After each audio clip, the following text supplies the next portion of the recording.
Hi. Hello in Soccer Resources. We're recapping all the weekend's actions for your favorite U.S. players. We're making roster predictions ahead of Wednesday's big announcement. And we, of course, want to hear from you. So hit like and subscribe, and let's get after it. Yes! What is up, everybody? Welcome to Eddie Lewis's favorite podcast at Soccer We Trust. I'm Jimmy TCCCCC, Also known as Jim, alongside Heath Hollywood Pearce, which is Charlie's new nickname for him. And unfortunately, Charlie will not be here. Mr. Billy Big Timer apparently is taking his private jet to the Dominican Republic, Heath. He must be getting that nice rest and relaxation before the new Golazo channel drops. The only 24/7 soccer channel drops, and he's got the new footy show that's happening every morning. So that's going to be pretty awesome to see him and the rest of the crew get after it. But he's not with us, Heath, and I feel like maybe he thinks he's bigger than us now. Maybe that's where we're going with this. Like any man of his level, he's got to allow himself a little bit of a breather. He's got a lot on his plate, Jimmy, and I don't know. I'm giving him excuses. He bailed on us today. Apparently, his flight was delayed. But I was like, "How? If you fly private, your flights are never delayed. Yeah, exactly. Pop back into your private lounge and dial in." But yeah. Miss him, but we got a lot to talk about today anyway. We do. We're definitely missing more room for us. I'm a little disappointed that he can't maximize his Wi-Fi on his private jet to just like drop in and like hang out and say hi from the air. But maybe that's something to push for in the future. All right, for everybody listening, just want to let you know we're having a recap of this weekend's action with an eye to this week's roster announcement for the U.S. men's national team for the upcoming Nations League games. We are going to have a very special full reaction to this roster right after it drops on Wednesday. We'll see what Anthony Hudson and his coaching staff and Heath, of course, because he hangs out with them at the coffee shop, have in store for us during this international window. We're, of course, going to preview and recap both of the games against El Salvador and Grenada. So make sure that you're tuned in and locked in and just hit that notification button here on the YouTube to make that happen. And of course, if you're on YouTube, hit like and subscribe.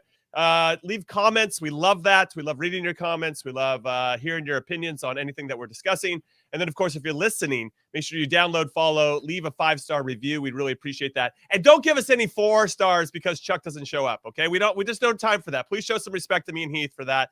And then, of course, share this podcast with a friend. We'd really like to build that word of mouth and build this community and get as many passionate people about the U.S. men's national team and it surrounding all of its universe in the umbrella as we possibly can. So, Heath, there's a lot to talk about. Jeez, Jimmy, that's a mouthful that you just It had, is. It is. But fortunately, there's only 2 of us on the show, so you get to talk as much as you want. I get more airtime. Yeah. Okay. So the U.S. Soccer AGM, the All General Meeting or whatever it stands for, is happening in San Diego this upcoming week. And one of the things up for discussion is the U.S. Soccer president job and whether it should be paid, because it's been, according to, this is a great article on Yahoo Sports by Harry Bushnell about this whole situation. Highly recommend everybody to read it. But it's been an unpaid job for over a century, and many people think it should be a paid job. I'm one of those people because it's just become a lot more complex. And I'll get into a little bit more of my thoughts, but I wanted to hear yours first on whether you think the U.S. Soccer president job should be a paid position. Oh, yeah. I think all those positions should be paid positions because, one, I think when they're volunteer, you tend to, people naturally that have other things that they are paid for are going to lean to those. It's a part-time job at that point. I think, I can't say that for everybody because I'm sure that's not, the case in all scenarios, but paid means that people are focusing on it, right? That is their job to focus on that. And I think that's an important distinction between, being part of board meetings, popping in and popping out. There's I think a need for that person to be paid, to feel validated, one, to be a significant shareholder or a voice in the room, to feel empowered to do that, to focus on that, and to also, take the time and not turn it into a carousel for whoever's in there. I just think that it's better in a paid position and leaves less room for things falling through the crack or controversies. Yeah, I agree with you. I think that there's so much that's being asked of U.S. soccer now to take some leadership of, whether it's the adult youth league or adult youth leagues. That doesn't work at all. Adult leagues, the youth stuff, they got out of the development academy because it just was too much. It's too complex. It's just too big of a job, I think, for U.S. soccer to handle. And I think the U.S. soccer president at one point especially under Dr. Bob, used to be a little bit more ceremonial, and other people were doing and pulling the strings. But then Sunil Gulati came in and made it more of a full-time job. Now, Sunil Gulati had the luxury of being a professor at Columbia. He also was on the CONCACAF executive board, and that got paid, I think, $125K a year. He's also on the FIFA executive committee that paid him $250 a year. So he was getting the supplemental income, and I'm sure he was getting speaking gigs and all types of different stuff. Yeah, it made it a little bit easier. But if you're Cindy Cohn right now and you don't have maybe the luxury of some of these other gigs, and I think she's running a club in North Carolina. I mean, yeah, okay, I'm sure that's paying the bills, but this is a full-time job. And I think Sunil Gulati kind of shifted how much time is being spent to this, and it lost the ceremonial tag. And I think there's just a lot of areas, a lot of sectors under the U.S. soccer umbrella that need attention. And to your point, if they're getting paid, they're going to go because they need to put food on the table to do that. But if they're getting paid by U.S. soccer to focus on these things, then I hope that focus will help solve some of the problems that we have. So I do think that it should be paid, and hopefully that person will approach it as a full-time job in a way that we can start to just eliminate some of the gray area, make it very clear what roles and responsibilities are, and it really start to build in some accountability that the U.S. soccer president maybe didn't do before for themselves, of course, but also for the people that are underneath them. Yeah, and like it doesn't need to be. I don't think that you can not KPI somebody because it's a volunteer or an unpaid position. But we don't have time within U.S. soccer to have a position that gets KPI but not dedicated time and attention to, because then you lose a year or however long until your next person comes in, right? Where you can say, hey, you didn't achieve this. In a paid position, I think it adds just another layer of accountability needed to affect some of the changes that we need within U.S. soccer, at least give it the attention that it needs to keep improving it or improve it significantly. So there's an interesting quote here as a counter to this from Dave Guthrie, from Indiana Soccer's executive director, and he said this at last year's AGM. I would suggest to you that our clubs, the tens of thousands of clubs who are led by presidents who are volunteers, they probably invest as much time in their work life as they do in their volunteer job as president of these youth organizations. So I don't know that the justification for paying the U.S. soccer president holds true unless we somehow want to pay all of our presidents for all of our member organizations, which I don't think we're prepared to do. But at what point, like those people probably deserve some payment too. I don't know how that works, but I think if it started with U.S. soccer, you'd like to think there'd be a trickle-down effect because now there's a precedent that's been set.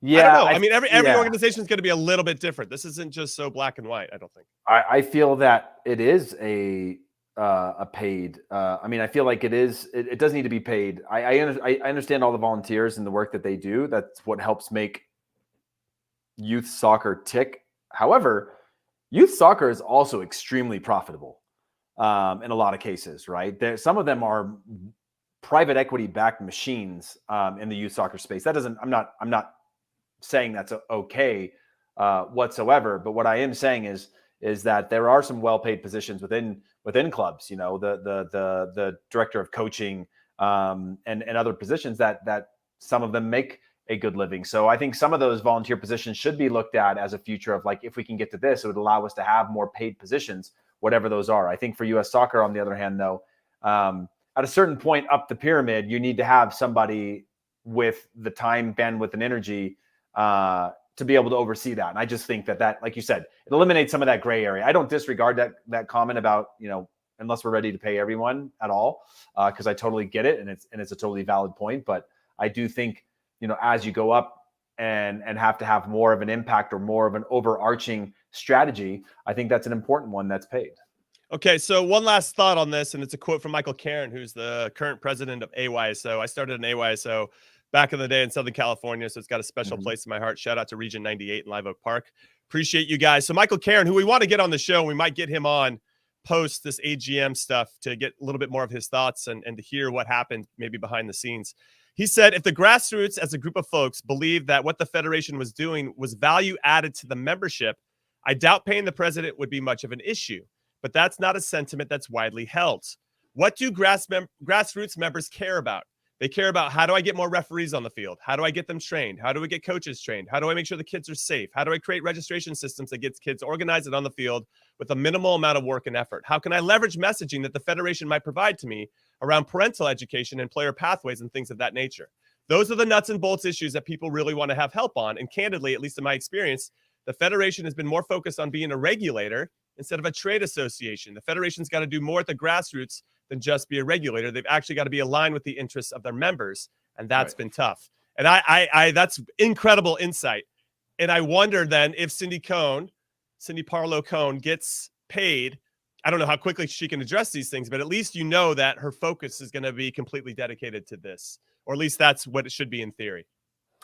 Yeah, I mean, my issue with that is I feel like those are a little bit. It sounds like, that sounds like more so the tactics or the strategy of which you execute, or the tactics of which you execute the strategy that should be focusing on what is it that they actually want, right? Listening is different than having a paid position.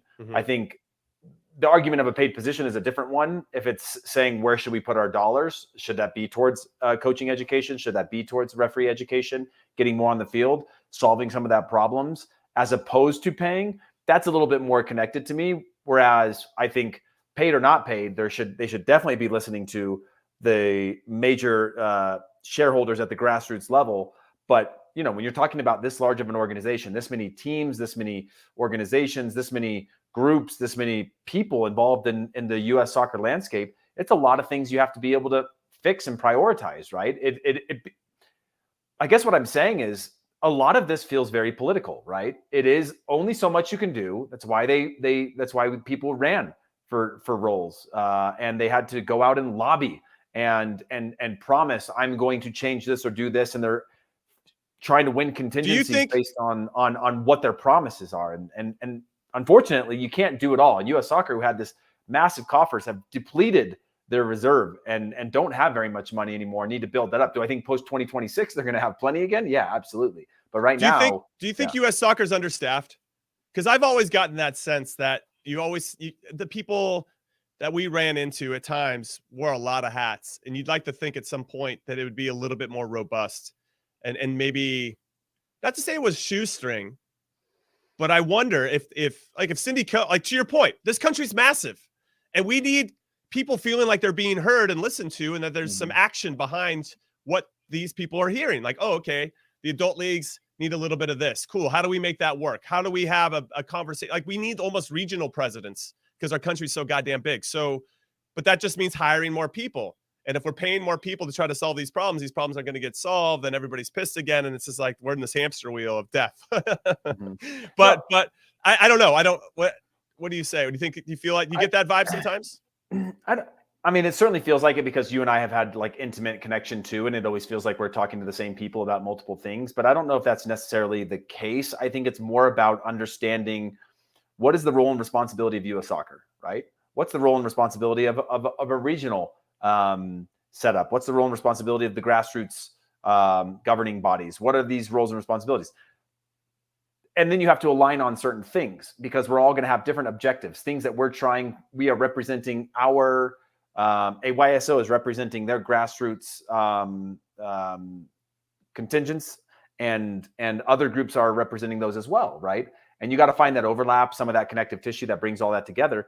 But it's very, I think it's a little too blue sky to think that we can all just work together and solve all the problems because, and for everybody. I do think that there is a responsibility that needs to be improved and better relationships need to be built, but there is generational shifts. There's also issues at every level from grassroots up that they have to deal with internally, right? That whether it's the right people in charge or otherwise. And so I think there's a lot to fix before you can just go down and say, if we just make this a paid or unpaid position, it'll fix everything, because it won't.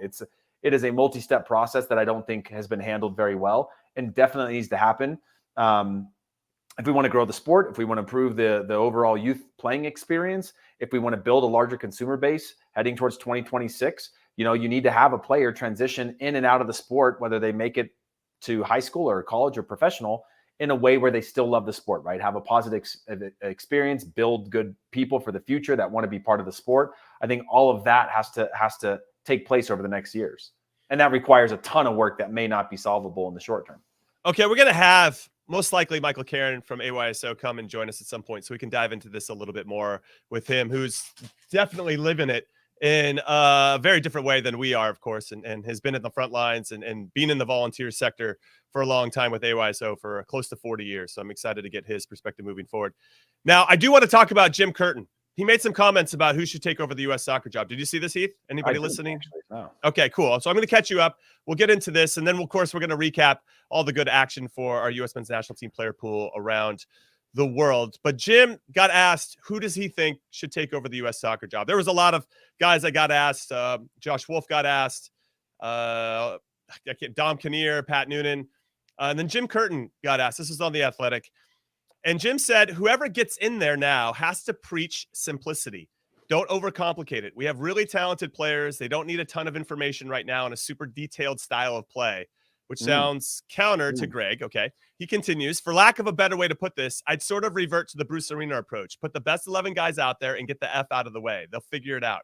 This is what the team needs right this minute. He then pointed to his own experience of coaching Brendan Aronson as proof of concept, saying that he largely just provided an environment for that player that accentuated the talents he already has by staying out of the way. He went on to say, in this country, we treat players like robots too much and end up producing players who are average at everything. We need specialists. That's what wins at the highest level. We had nothing like that at this past World Cup. Jim Curtin coming out, firing, but he's got, hold on. You're always going to need this. He kind of continued his thoughts about how the coaching staff maybe should be built. He says, you're always going to need a head coach. No question, you're going to need an offensive guy, a defensive coach, a transition coach who just works on transitions. That way, when we get to the World Cup and we say, okay, our offense wasn't good, or offense was good, our transitions were excellent, get rid of the defensive coordinator. He's gone. That accountability is the way it should go. Thoughts on that, Heath Pearce? No, he's not. I think he's not wrong. I think that's oversimplifying in a lot of ways, because it reads like swinging the pendulum all the way back to the other way again. I think, again, there's something to be said about cherry picking a number of those things. Do they need a system? Yeah. Do they need tactics? Of course they do. I don't think the suggestion is that like throw it all out, the baby out with the bathwater type of thing. It does need that, but what it doesn't need is this cultural overhaul that starts at the grassroots level that then gets overhauled again in a few years, right? We need to let those players, because they're talented players, go on the field and play a certain way. Having said that, you run the risk also, Jimmy, of having a bad game and saying, what now, right? The coach is there to coach, the manager there to manage. Like, what's the system? And I think we're stuck between sort of the over-analysis, the paralysis through analysis, the complexities of a club-like system within the national team, and then the just throw your best 11 out there and go out and play. Because I think that best 11 now can function at a higher level than we've ever had before. So you can give them more information than we've ever been able to give before in terms of tactics, in terms of the expectation on how we play within certain areas of the field, in terms of how you play against a deep block versus a high press. I think that we have the ability to create a detailed tactical system or principles of play to more simplify it than just sort of a free for all because we've got good players. I think we can go that far now because these players play in environments that are much more complex at higher levels and things like that. We should be pushing them to go a little bit further, but I don't think we need to go to that point where maybe we were before, which is over information and therefore players not knowing what to do and losing their natural ability at what makes them good. No, I played for Bruce Arena, so I can give some context here. And I remember playing against Honduras in a Gold Cup semifinal. And we came out in a 3-3-3-1. And we had me, Gooch, and Eddie Pope in the back line. And we had Chris Armas, John O'Brien, and Steve Cherundolo as our next line. So think of that back six.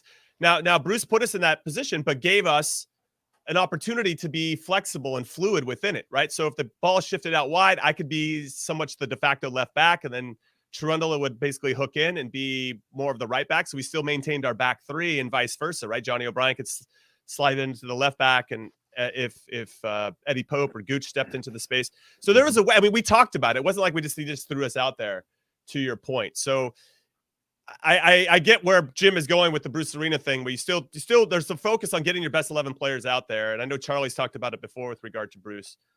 But I still think there's a little bit more thought. I do think that Bruce did simplify things for the players and like, hey, you got these 3 things to focus on in your position, and then 3 overall things that we should focus on as a team. And I responded to that in particular. But let's not forget that didn't work with the next generation when he came in to try to save World Cup qualifying, right? That simplicity didn't have the same effect. I think that was a generation of players. Listen, it comes down to that last game, though. I mean, okay, we lose in New York, of course, and that was heartbreaking, which set us up for that. But we win in Orlando 4-0, and we go down, and where Bruce, for me, made the mistake was by rolling out the same starting lineup. He needed to give some of the hungrier guys, because the other guys thought they had already qualified for the World Cup, essentially. Put the other guys in, they just got to go out there and finish the deal as a rolling out. And I get why he did it, because you just like, these guys are going to finish the job. They started it. I don't know. Anyway, listen, we're going to get back to I think this. The players definitely failed. Like this is not necessarily about Bruce Arena, but some of that. No, it's on Bruce for sure. I think he should have started a different team. I think you would have had hungrier players going out there, because I'm going to give you a story after this first break. Okay. So don't go anywhere. Phenomenal! Absolutely magisterial here! Artilharia do Campeonato Brasileiro. Colpisce ancora! Golazo! All right, everybody. I'm not sure if you know this, but it's March, which means it's March Madness time. It's time for your bracket. So get yours in now at CBS Sports app. You can play in the men's and women's pools with friends or join our challenges for the chance to win a new car. That's pretty sick. And trips to the 2024 Final Four. Get the CBS Sports app or visit cbssports.com/brackets. No purchase necessary. Just see the terms and rules for all the details, because I'm pretty sure everybody reads through all the terms and rules. Good luck with that, everyone. And welcome back to In Soccer We Trust. I'm Jimmy Conrad alongside Heath Pearce, and unfortunately no Charlie Davies, because he's in the air going to the Dominican Republic on his private plane. And what we can't hate him for that. That's pretty cool. One of our very own is living the life. We want to make sure we support him and everything that he's trying to do. All right, so my story is with regard to, what was I going to talk about? Bruce Arena. Bruce Arena, yeah. Yeah, so with regard to, in terms of not qualifying, I remember we had qualified for the 2010 World Cup, and we had done it in Honduras, and we still had to play Costa Rica, and there were stakes on that game. Costa Rica needed to win to get into the World Cup. So Bob Bradley was the coach, and he elected to play his best team. Now, this is actually the camp where Charlie got hurt in his car accident. Okay, so we'd flown in from Honduras, and when we're in DC to play against Costa Rica at RFK, rest in peace to RFK Stadium, and Charlie gets hurt, and so he's out. He was already out anyway because he had a bit of a hamstring issue or a quad issue. And then I was pissed because I'm like, why roll out the same guys? Like, this is just me from my perspective at that time. The other guys they're celebrating, man. They did it. They've worked so hard. They've accomplished the goal. We're going to the 2010 World Cup. Kind of put out the other guys that might just have a little bit of that hunger, a little bit more of that sharpness to make this game. But no disrespect here to Bob. I get it. He rolled out his quote-unquote best players. I put quote unquote because I feel like I'm in the conversation. Yeah. But he put the guys that led him there. I wasn't as significant of a role. You weren't quote unquote best player. I wasn't. In the eyes of those who scored. So he rolls out the same guys. Unfortunately, that's when Gooch tears his knee, and he never recovers from that knee injury, by the way. Yeah. And I would say that I just was a little disappointed. We end up drawing that one 2-2, and Honduras still goes to the World Cup, and Costa Rica gets knocked out off a late Jonathan Bornstein, your favorite player, header on a corner. And Johnny B does the business, and it was a nice way to kind of end qualifying, scored a late goal, and it was very exciting. The Hondurans love Johnny Bornstein for life and all that good stuff. But I remember thinking that I think that the guys that were on the bench who were probably would have given Costa Rica a better game.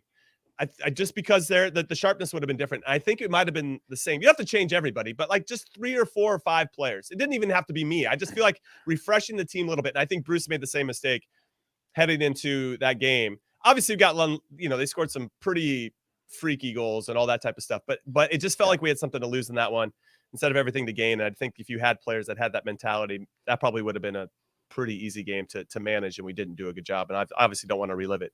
But I wanted to throw that story out there. Yeah, no, I think it's a valid point. I mean, it comes down to moments, right? Like you said, it's like anything. When you make a mistake in a game, Jimmy, and you give up the goal at the end of the game, is it your fault? Yeah. But did we have plenty of chances to win the game earlier? Yes. Did we have plenty of chances to did we make all those plays up to that point? It's hard to narrow things down to a single moment and say what could have been different in that moment, because it's all sort of sequential. Not necessarily say there's like a butterfly effect to any of it, but like it is a pretty fluid sport that we play in. And, you know, you can always make reasons as to why. Like, I've never had a coach not be able to find a way to blame me for a goal, even if I had nothing to do with it. Right? Like, the same way that when you had a coach that liked you, never seemed to ever put you up to blame for a goal, right? Like, you make a mistake and they're like, yeah, but 2 passes before we had a chance to put out that fire, and somebody just drag them down, take the yellow, and they don't score that. You know, that's the way that the game is. But I appreciate that story in terms of giving context around decision making. Yeah, right. In these types of moments, which is what it's all about. Okay, so now let's get into some of the recapping. We talked about presidents and coaches of the U.S. men's national team and U.S. soccer. Let's get into some games. So Fulham hosted Arsenal, league-leading Arsenal in the Premier League, and they lost 3-0. This is the second consecutive game now that Fulham have given up 3 goals. They lost 3-2 to Brentford in their previous game. 6 goals in the last 2. Not looking good. I will say Gregg Berhalter was there. Gregg Berhalter was spotted at Craven Cottage, everybody. By the way, people were posting it, and they were taking a picture of him and then zooming in on his face, and to make it like basically like Bigfoot type of blurry, where you can see in the first picture that somebody took that's Gregg Berhalter. We don't need the zoom in of being like proof that it's him, and then it's like a pixelated photo, you know, of like a rare sighting. Yeah. What do you think about him showing himself in public? It's probably the first time we've seen him in a while. Yeah. I mean, being a human being and catching a good game. Yeah, exactly. Like, if you were in London or you had a chance to go to London and it's a big game like that, you're watching Arsenal get a step closer to potentially a trophy. Like, sounds like a good thing to do. Yeah, why not? With your family or otherwise. Get to see a couple Americans play as well. I will say, having watched a good portion of both the Fulham Brentford and Fulham Arsenal game, that teams might be targeting Anthony Robinson a bit at the back post. He didn't look fantastic defensively, or just a little reactive or anticipation. Yeah, a little more reactive. And does that make me nervous? I don't know. He's being talked about making a move to Man City and Inter Milans of the world. I think when you watch these last 2 games in particular, you might be softening that energy, because I still think there are parts of his game that need to improve, and that recognition of danger when the ball's on the other side of the field, I think, is an area where he could do that. Yeah. But you're a resident left back, so go for it. No, I think that's definitely that, right? It's a moment of when he's at his best, he's proactive. And when you have that pessimistic mindset in and around the goal, you're always looking to be on the front foot, right? That step to it, knowing where it's like, I've got to watch this player to my left that might be on my blind side, and I've also got to be able to step forward and make that play, or pinch in and cover if, you know, everybody's shifted over. And that all happens in real time. But when you sort of allow your brain to lapse, or you don't get in, you're not locked into those types of moments, then you play against teams that can punish you. And for a moment like that, he got punished. And so it's not something you want to create a habit of, but you definitely have to address that in the video and say, you know, either you make a replacement and create a little bit of a restart for them mentally to say, okay, yeah, I've got somebody like, you know, knocking on the door to take my position for me, or you give them another chance. But you have to address that conversation of saying, hey, you know, that in these types of situations, yes, it's a little chaotic, but you've got to be in the right position to make plays. And, you know, no matter what position you're in, it's ultimately comes down to like every single time it comes in and around you, you have to be able to think, it could get to me and I need to be able to make that play if it does, you know. Sometimes it's unlucky, but more often than not, when you have that active mindset, you can make those plays in that position. Yeah, I'm curious to see how he responds. So we'll keep everybody abreast of the situation and how Anthony fights through this moving forward, because it does feel like teams are targeting him a little bit to positive results currently. All right, let's move on to Leeds Brighton. That was 2-2. Brendan Aronson starts centrally again. Tyler Adams gets to start. Weston McKennie does not. They elected to go with Mark Roca instead, but he does come on in the 66th minute, and he came on with Rodrigo and Noto, so he came on with some good guys. They all came on at the same time. Aronson actually played all 84. He played 84 minutes. I didn't all 84, not almost all 90. 2-2 though when he came off, so he looked pretty busy. I thought that he looked probably as positive as I've seen him, that where his actions were turning into chances or sequences that were leading to some danger, right? And I thought that looked probably the best that I'd seen him, or sharpest that I've seen him in a little while. I don't know if you have any thoughts on this. Weston not starting is interesting, but I did see this, and I don't think it's fair per se, but there's a comparison going around about the kind of the holding midfielders for the 3 countries, Canada in the US and in Mexico. And somebody put out that this season, Edson Alvarez, he has 12 goals and 5 assists. Is that right? Edson Alvarez has 12 goals? That can't be right. No. And then Steven Estaquiao from Canada has 10 goals and 8 assists for Porto, which, okay, I think that might be right. And then Tyler Adams has 2 goals and 2 assists. 2 goals. I don't even remember where Tyler Adams scored. So I don't even know where these stats come from, but I saw it and I just did cut and paste, and now I'm questioning everything I'm reading out loud. Yeah, hold on. I'm going to check this while you're talking. Yeah, no, I don't think that's right at all. But I get what they're trying to say, which is that even though he's got 2 goals, 2 assists in the Eredivisie this year. Who does? Edson Alvarez. So why does it say 12 goals and 5 assists, dude? Is this like career? This must it could be. be. Career. It could, I mean, he's a a 6. You know, Michael Bradley scored 18 goals as an attacking midfielder in Holland, so it's not impossible for a midfielder. No, to this is like Estaquio. But he's a proper 6. I don't know about Estaquio. Estaquio, I know obviously does a little bit more. Anyway, the point was, let's leave these numbers aside, and I totally I apologize for saying these out loud now that I know that they're not right, and I should have given it a little bit more context. This could be over their careers per se, but club wise, they're just trying to make the point that even though the CDM central defensive mid isn't supposed to create offense, that Canada and Mexico have a guy or guys that do better than ours. And I'm like, yeah, so what, dude? Yeah, but I would want to even if those situations were correct, you'd have to go a click deeper to say how many of those are penalties, how many of those are set pieces, how many of those are dead ball scenarios where, you know, Edson Alvarez is a big body. How much of them are a free kick scenario, you know, balls from wide areas, those types of things. But I don't disagree. Like, should we get more in product out of our central 3? Absolutely. Within our national team, do I think Weston McKennie, Tyler Adams, and Yunus Musah need to put up more numbers between them? Weston McKennie's obviously in the air, set pieces, wide areas, being busy in the box is capable. But I'd love to see them put up more numbers to increase our goal scoring capabilities at the national team level, right? I fully agree with that. This is goal contributions in Europe since the 2019 season. Okay. So all those numbers are correct, but I forgot that all important context. So goal contributions in Europe since the 2019 season, which again, Tyler Adams isn't like those other 2 guys. What's Weston McKennie's though? Yeah, I don't have that readily. Yeah. I mean, the Weston McKennie's have got to be up there in terms of goals scored since 2019 in Europe. Like, you know, he's a 3 or 4 goal a game. If you get to that point, you're talking about 12 goals. I don't need Tyler Adams to be Andrea Pirlo. I need Tyler Adams to. I want him to break the lines. I'd like him to start more attacks where he can be the 3rd or 4th pass before. I want to be better Jimmy, at that. He's a connective tissue. For Yunus Musah and Weston McKennie, that's different. You are saying that I'm saying the 2 of them need to have more output in our attack. We cannot say our front 3, everything has to come through them. And maybe that's assists and whatnot, but more combination play, more connectivity to the front line, being an attacking threat, not just the late runner or the set piece. Like, I do think there is a little bit of responsibility. I'd like to see more out of them. Okay, let's move over now. We got something. Christopher Watkins saying, Heath, you don't understand. Wes is an 8, not a CDM. And Eustachio is more of an 8 than a CDM, I would say. Edson Alvarez is probably the best. Edson Alvarez is a proper 6. He's also playing for Ajax, which is a team that's incredibly dominant in their own league. Yeah, and they scored 1,000 goals a year. I guess Weston was playing for Juve for a while, but Schalke and now Leeds, it's going to be a little bit harder for him to have that same type of impact. But now with the double pivot, Tyler Adams. Well, Tyler Adams would be RB Leipzig. Yeah, but I hear you. And if you have a double pivot, also, like, you're kind of not stuck, you know, as a 6, just sweeping the back line. You do have a little bit more freedom with your cover to get forward a little bit more with the way the game's playing now with double pivot. So that shifts things too. But I agree with you though that we need more of that.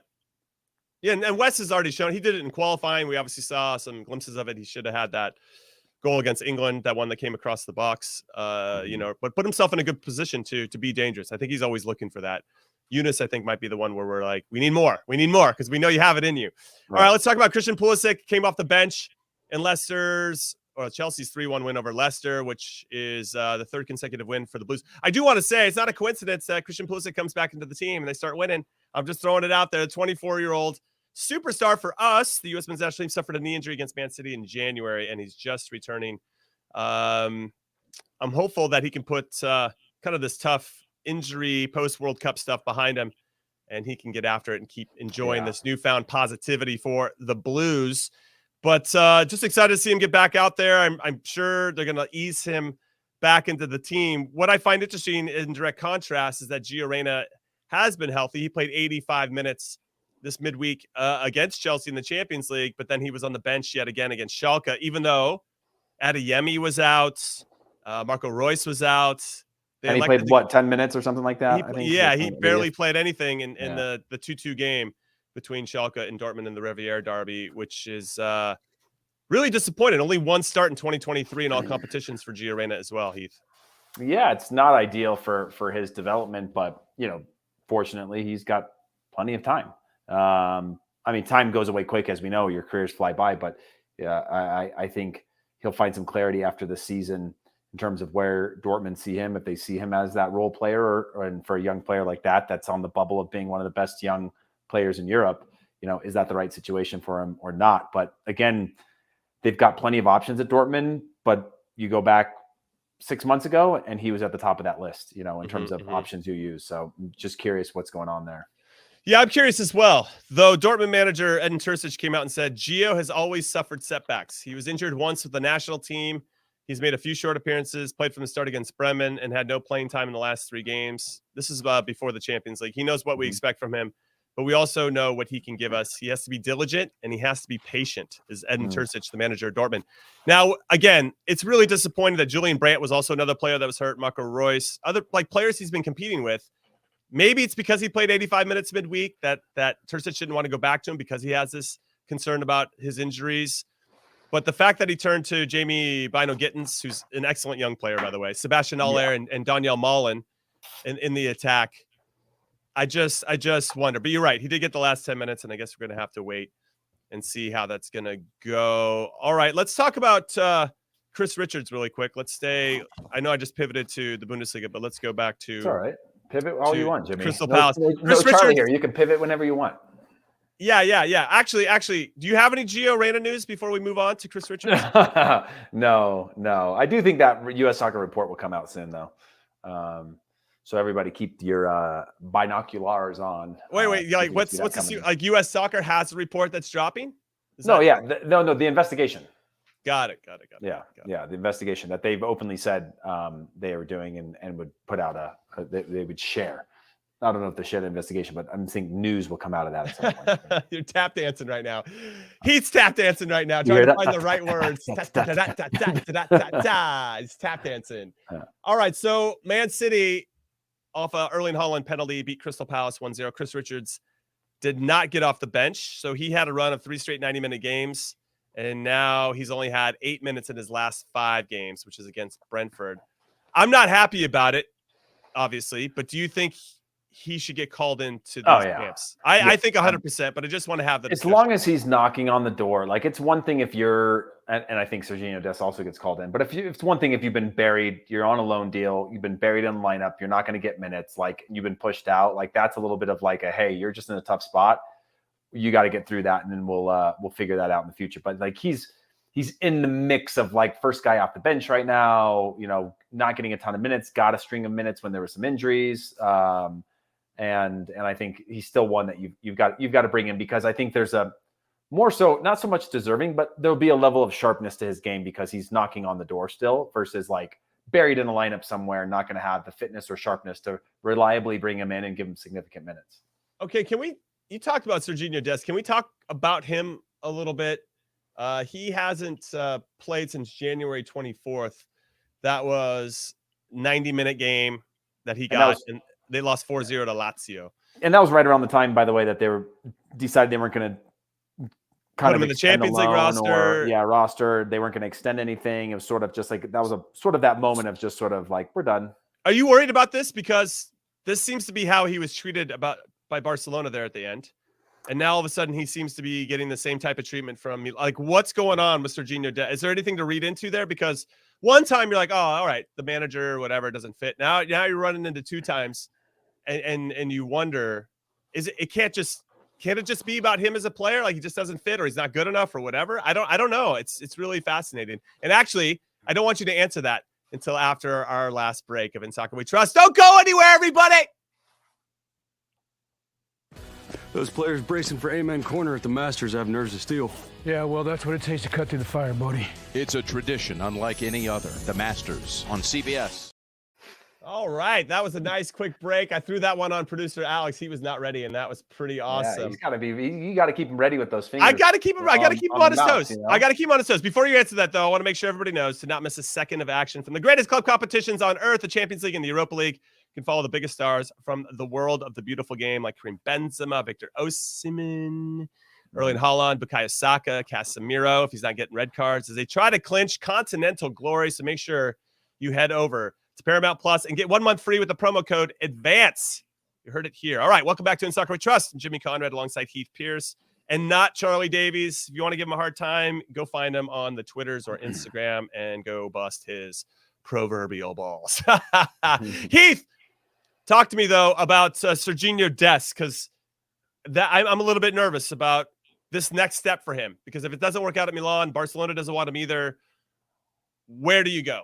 And Gio's kind of in the same thing. Like, this next step is going to be pretty important. Do you have to take one step back to go 2 steps forward, or are you going to be working so hard because your pride's at stake that you want to stay at the same level, and so you're not willing to take that step back? Yeah, I think there's definitely pride's at stake, and that ends up happening, right? Nothing's guaranteed in your career. You get a good contract or a good deal financially, or being a big go to a big club, and it's hard to really dial back in and say either I didn't succeed here, or now I got to take a step back. So that's one part of it. Part two is we've seen Sergino Dest and his abilities. Unbelievable on the ball, incredible technique, incredible footwork. But we've also seen him have off days with those tools with the ball in terms of his passing and rhythm and being effective, right? Turnovers on the ball, trying to dribble too much, those types of things. When he's in top form and that's flying, unbelievable. But when it's not, you start to go to a player like that and you have to say, well, I need you to do other things, right? You need to find a way to be impactful on a day that maybe your attacking stuff isn't working, when that means discipline defensively, doing that type of shift. And I feel like he's still a player that doesn't have the consistency on the attack to be a bona fide starter at an AC Milan, but also doesn't have necessarily the defensive abilities to sort of round that out into being somebody in contention. And so when you're in a situation like this, you get buried and you're like, well, you've got to find a way to do the simple things better. I think he's still missing parts of that game. So I worry about a player like him and where he goes next, because he's got to be in an environment that plays to the type of player he is, because he's not going to change, right? He's not going to just become like a hard-nosed right or left back that just is difficult to defend, and that's all he does. He's got to build on that, but he's got to be in a place that allows him to make some mistakes and develop those parts of his game, if he's willing to have that type of mindset. That's true. I think that's important, is having that growth mindset, understanding that this is a journey and it's not necessarily going to be a straight line from the bottom to the top. I do saw a nice comment in there who said that Anthony Robinson went down into the championship, learned how to get a little bit tougher, learned how to fight in maybe a way that he didn't have to previously. And now we're seeing how much he's improved over the last year. And obviously he's translated that into interest from some big clubs. Very different profiles, though. No, totally. I say this acknowledging that Sergino Dest has more talent in his pinky than I have in my whole body. But do you think that we want him to be better than he is, Heath? That he has obviously all the attacking ability. Maybe I should bring this back a little bit, because I always feel like and I've mentioned this before, there's just something about the game that you love, and that's why you play. And for me, when I look at Sergino, it's just going forward. He just wants to combine. He wants to join the attack. And when he's going forward and has time and space to make that happen, it's almost like you can see the smile on his face. But doing the thankless defensive work, which I still feel like defending's a lost art, he just doesn't have that same smile. It's definitely running uphill when he's defending and running downhill when he's attacking. Yeah. And I wonder how he tries to solve that when instinctually he just doesn't do the little things that are necessary. And I know we touched upon it with Anthony a little bit in these last couple of games, where he's a little bit in that space too, but I still think Anthony's maybe willing to put in that work a little more than Sergino. What do you say? Yeah, I agree. I think, again, it's that turning point for anybody that's got a good mentor or coach around them that goes, look, you've got this in spades, right? You've got this technical ability. You've got this ability to play the game at a high level when the ball's at your feet. But these are the other pieces you need to add to your game, right? Like I said, you need to find a way to be impactful if you're not having a good day going forward. You can't just be that liability where your starting point is high and wide and that's it, unless you are delivering either on a top team or at an incredibly high level week in and week out. And he's not really to that age yet where you're going to have consistency, right? He's young. And so he's got to work through all that. So I think he's got some limitations. I do think he could be as good as we want him to be, but he quickly rose from one season at Ajax to a Barcelona to now an AC Milan that you go, there's probably a big jump there of like hype and then also like living up like him now. Right. Which is hard. We've been there. It's hard.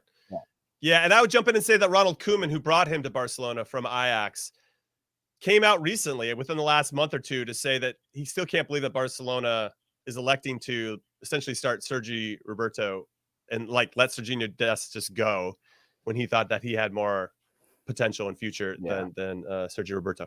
All right, let's keep this moving. I want to talk about we have a whole bunch of people to talk about. Then we want to get into our roster and really kind of again. I want to remind everybody on Wednesday, right when the roster comes out, we are going to have an emergency podcast. So be ready for that on Wednesday. Turn on your notifications either on podcasts or on the YouTubes. But Folarin Balogun, he makes Liga history in the French league, the youngest to hit 16 goals in their first season in Liga, 21 years and 252 days.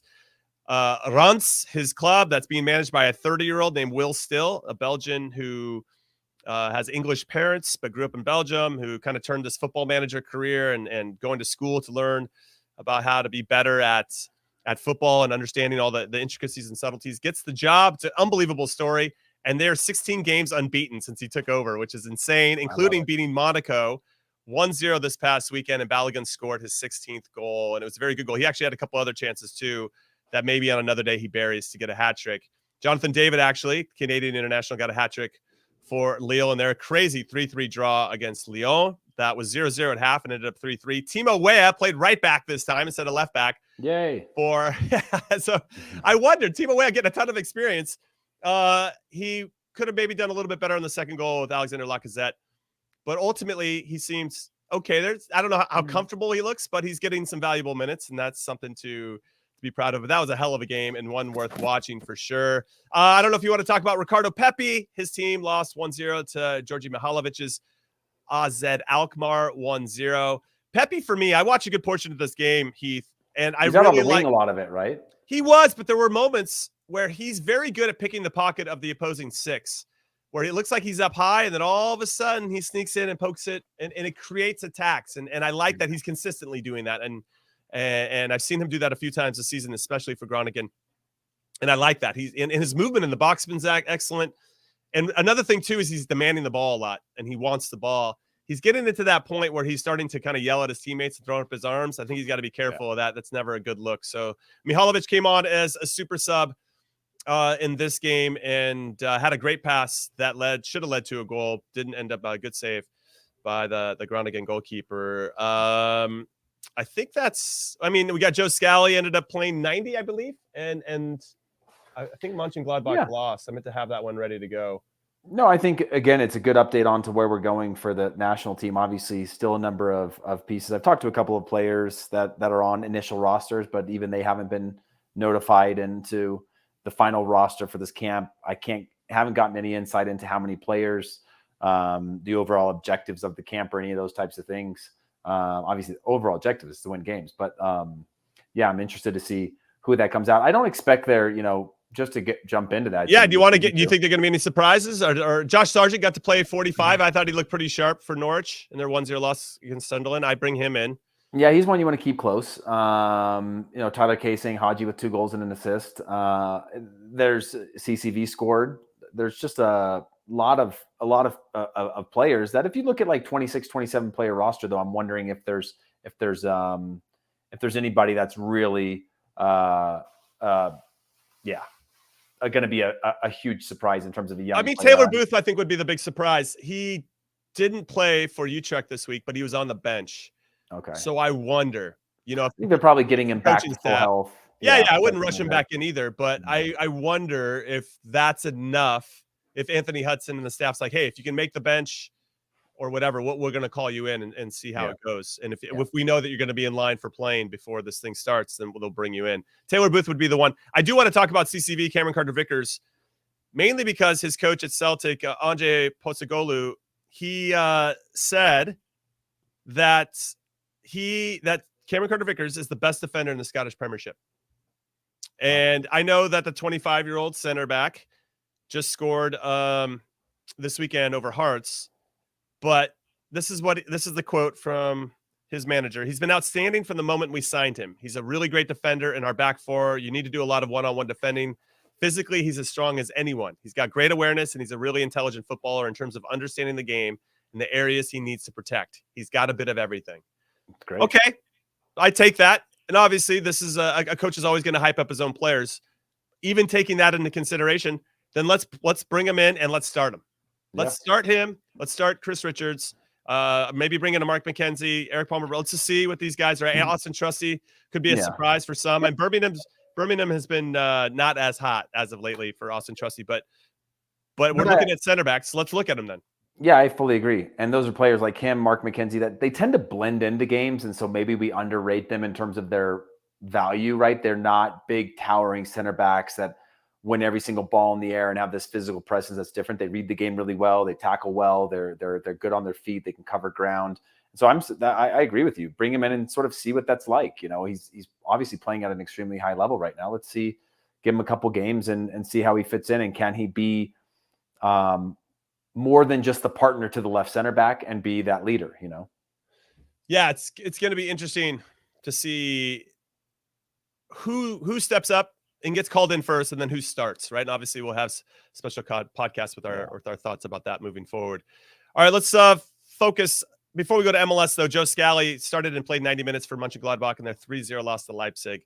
So we have a lot of options at the right back spot, including Timo Weah. So we'll throw it out there, see what happens. But let's talk a little MLS. We're in the third week of action, and a couple of young players stepping up. Atlanta United's Caleb Wiley, 2 goals and an assist for Atlanta against Charlotte. Charlotte are not doing well, lost their first 3 games after a pretty promising expansion year last year. It felt like they were going to build off of that, and it's been quite the opposite. St. Louis, though, talking about expansion teams, won their first 3 games of the season, coming back once again to beat the Portland Timbers this time around. They've got a little Goonies Never Say Die vibes to them. Only 3 teams have done that, and now they're on path to potentially be the only team if they go 4 straight as an expansion team. 4 straight. Yeah, wins. I mean, at this point, why wouldn't they? Let me see who they're playing next week. St. Louis have the San Jose Earthquakes at home, but the Earthquakes, after losing their first one against Atlanta, have won 2 straight under Luchi Gonzalez, former assistant coach for the national team at the World Cup. So they're starting to they're looking better, the Quakes,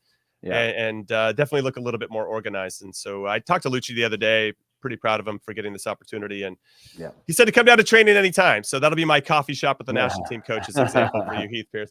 But yeah, some good games in MLS. LAFC with a big 4-0 win against the Revs. Yeah, both teams are beating. That was a huge one that I thought would be a lot closer, but it wasn't. It wasn't. And Denis Bouanga, who everybody's predicting is on like an MVP path before the season started, where a lot of people did, is certainly off to an unbelievable start. Yeah, it's good times in LAFC. I mean, every time they pan to Steve Cherundolo and Mark Dos Santos and Ante Razov, the coaching staff for LAFC, and they're just growing hair back. He's not losing hair. He's growing hair back. You know? He's in a real cushy, he's in a good spot right now. Yeah, any bald spots are now disappearing for Steve Cherundolo. That's fantastic. But Austin FC, I thought they responded really well after losing to a Haitian club in the CONCACAF Champions League down in Haiti, and went to Salt Lake and got a good result with 2 very good goals from John Gallagher and Owen Wolff, the son of Josh Wolff, the coach. Now, I knew Owen when he was born, so for him to now start scoring bangers in MLS is pretty frightening, but here we are, Heath Pearce. Here we are. I think he's one of the 8 father-son duos to score in Major League Soccer. I think there's been 8. There's 8. Can we quickly try to, before we close the show? On that, but that sounds like I think you're right. It's probably Bob and Michael. Who else? I can't even name any other ones. Father, son? No, to score in Major League Soccer. Oh, fathers and sons. Yeah. Well, so you have Jesus Ferreira. Yeah, so Bob's out. I don't remember Bob banging any goals in MLS. Bob was big in the air in the box. I wonder what position Bob would have played. Probably the same spot as Mikey. God, who else? We'll have to figure that one out and Roy Lassiter, Ariel Lassiter. Yeah, that would be one. We're gonna leave this one as a cliffhanger for the show. Harks. Ian Harks, did he score? He scored I guess MLS? he had to have had a goal. No, I'm stumped. We got Ferreira, we got Lassiter, we got Wolf. I'm trying to think whoever was playing back. Berhalters or the Reinas, or I mean, it's literally the royal families from the American side. Yeah, right. Anyway, this is stuff we're going to talk about once the cameras stop rolling. But let's call it a show. Heath Pearce, final thoughts from you. I'm excited about Wednesday. Big roster announcement coming up. I'm excited to see, first and foremost, how many players will get called in. And then from there, we'll get to really break down who we think should start from those 25, 26 players that we're expecting to get called in, and see if there's any surprises. I'm excited to see Jalen Neal, another young player for the Galaxy and for the U.S., played in the January camp.